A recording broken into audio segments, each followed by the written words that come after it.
ಒಮ್ಮೆ ಬುದ್ಧನೊಬ್ಬ ಶಿಷ್ಯನು ತುಂಬ ಭಯದಿಂದ ಬುದ್ಧನ ಬಳಿಗೆ ಬಂದ.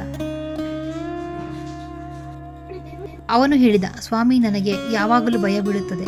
ರಾತ್ರಿ ಕತ್ತಲಲ್ಲಿ ನಡೆದುಕೊಂಡು ಹೋಗಲು ಭಯ, ಅಜ್ಞಾನಿಗಳೊಂದಿಗೆ ಮಾತನಾಡಲು ಭಯ, ಏಕಾಂತದಲ್ಲಿ ಇರಲು ಭಯ. ನಾನು ಏನು ಮಾಡಲಿ?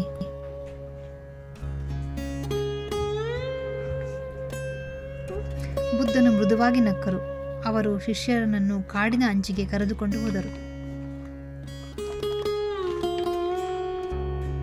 ಅಲ್ಲಿ ಒಂದು ದೊಡ್ಡ ನೆರಳನ್ನು ತೋರಿಸಿ ಕೇಳಿದರು, ಇದನ್ನು ನೋಡು, ಇದು ಭಯಾನಕವಾಗಿ ಕಾಣುತ್ತದೆಯೇ? ಶಿಷ್ಯನು ತಡವರಿಸುತ್ತಾ, ಹೌದು, ದೆವ್ವದಂತಿದೆ ಎಂದನು. ಬುದ್ಧನು ಹತ್ತಿರ ಹೋಗಿ ಹೇಳಿದರು, ಇದು ಕೇವಲ ಒಂದು ಮರದ ನೆರಳು. ಬೆಳಕನ್ನು ಹಚ್ಚಿದರೆ ಇದು ನಶಿಸಿ ಹೋಗುತ್ತದೆ. ಭಯವು ಅದೇ ರೀತಿಯದು.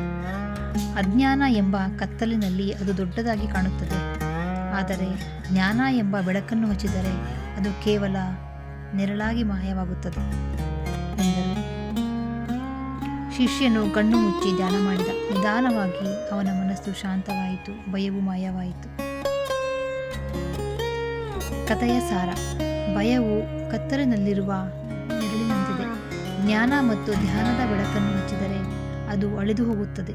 ನಿಜವಾದ ಶತ್ರು ಭಯವಲ್ಲ, ಅದು ಅಜ್ಞಾನ.